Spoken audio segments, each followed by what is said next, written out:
Jaya Radha Madhava Punya Bihari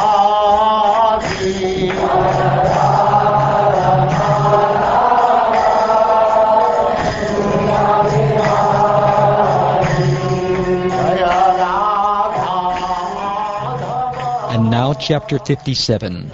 Satrajit murdered, the jewel returned.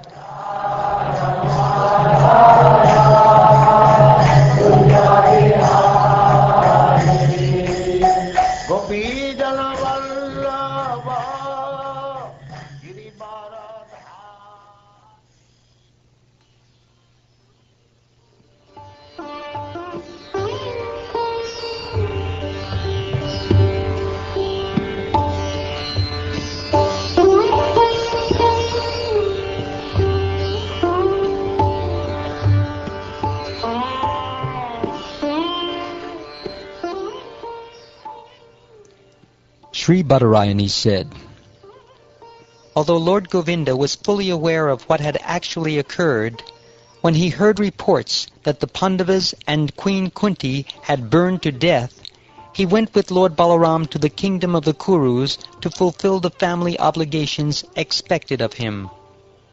The two lords met with Bhishma, Kripa, Vidura, Gandhari, and Drona. Showing sorrow equal to theirs, they cried out, "Alas, how painful this is!" Taking advantage of this opportunity, O king, Akrura and Kritavarma went to Shatadanva and said, "Why not take the Syamantaka jewel? Satrajit promised his jewel-like daughter to us, but then gave her to Krishna instead, contemptuously neglecting us. So why should Satrajit not follow his brother's path?"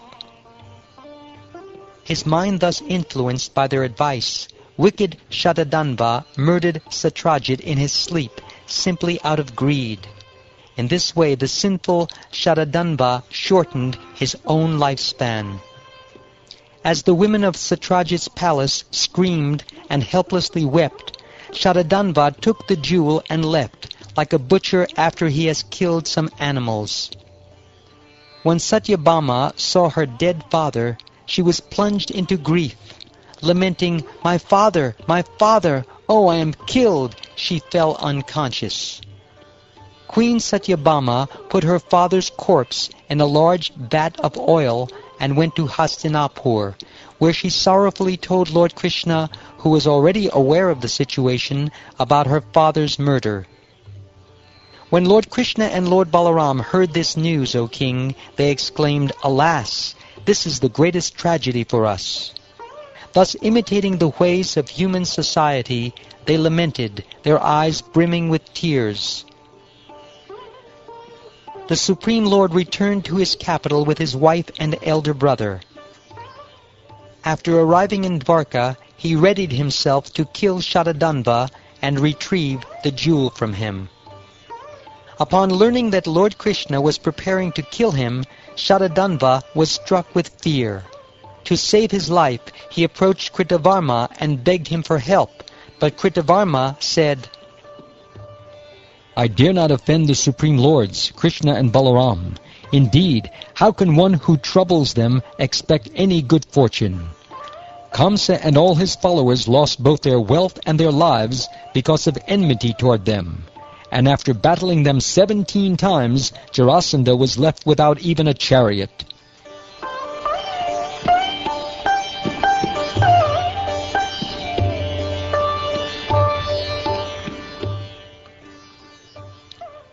His appeal refused, Shatadanva went to Akrura and begged him for protection.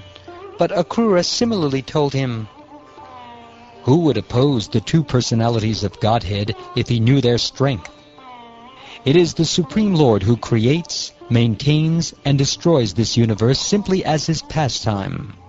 The cosmic creators cannot even understand his purpose, bewildered as they are by his illusory Maya.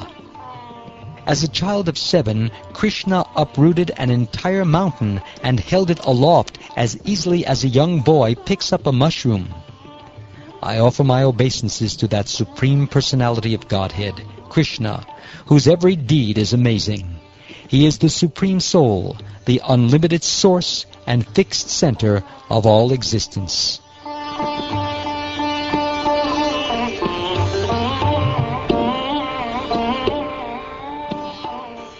His appeal thus rejected by Akrura also, Shatadanva placed the precious jewel in Akrura's care and fled on a horse that could travel 100 yojanas, or 800 miles. My dear king, Krishna and Balaram mounted Krishna's chariot, which flew the flag of Garuda and was yoked with tremendously swift horses, and pursued their elder's murderer.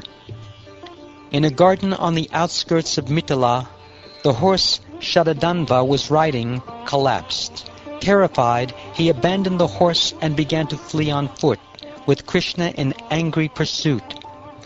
As Shatadanva fled on foot, the Supreme Lord, also going on foot, cut off his head with his sharp-edged disc. The Lord then searched Shatadanva's upper and lower garments for the Syamantaka jewel.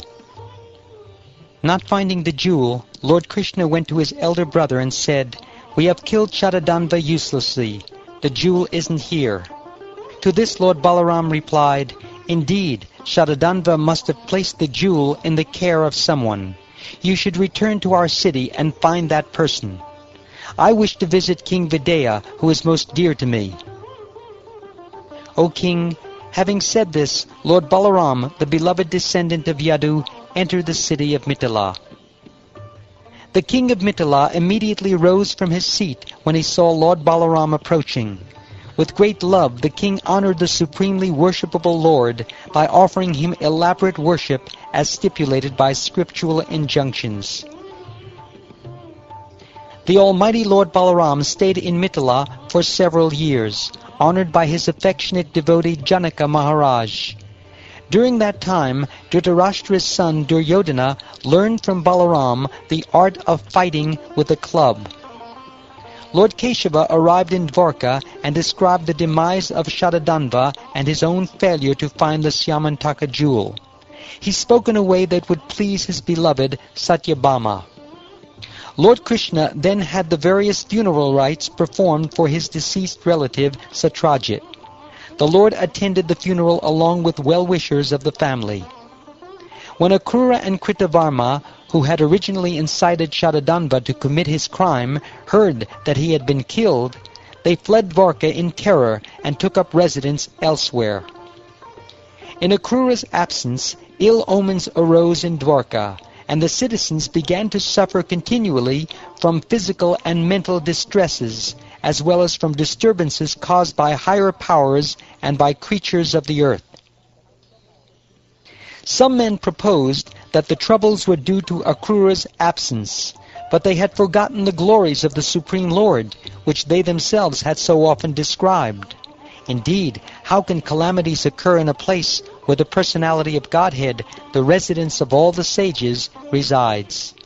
The elders said, "Previously, when Lord Indra had withheld rain from Kashi or Benares, the king of that city gave his daughter Gandhini to Shvapalka, who was then visiting him, and it soon rained in the kingdom of Kashi.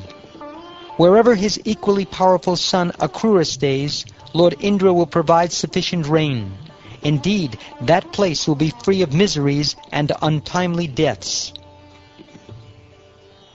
Hearing these words from the elders, Lord Janardhan, though aware that the absence of Akrura was not the only cause of the evil omens, had him summoned back to Dwarka and spoke to him.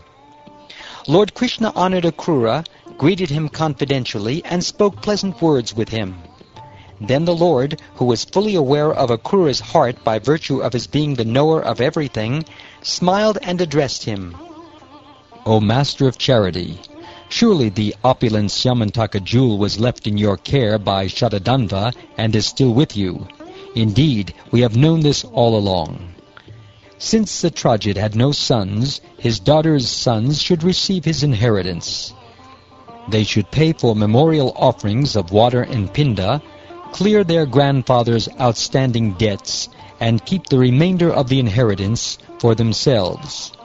Nevertheless, the jewel should remain in your care, O trustworthy Akrura, because no one else can keep it safely.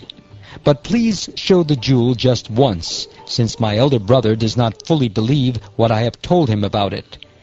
In this way, O most fortunate one, you will pacify my relatives. Everyone knows you have the jewel, for you are now continually performing sacrifices on altars of gold.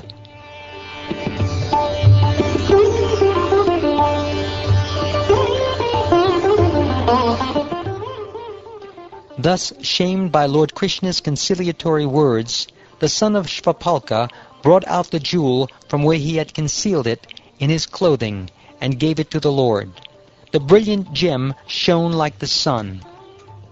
After the Almighty Lord had shown the Syamantaka jewel to his relatives, thus dispelling the false accusations against him, he returned it to Akrura.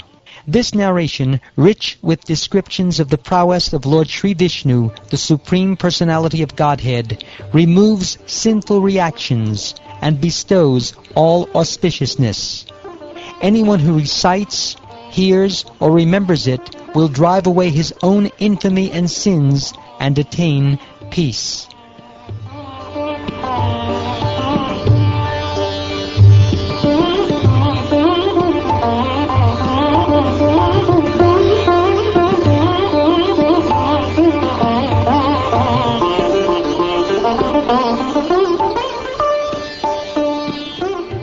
Thus ends the 57th chapter of the 10th canto of the Srimad Bhagavatam, entitled Satrajit Murdered, the Jewel Returned.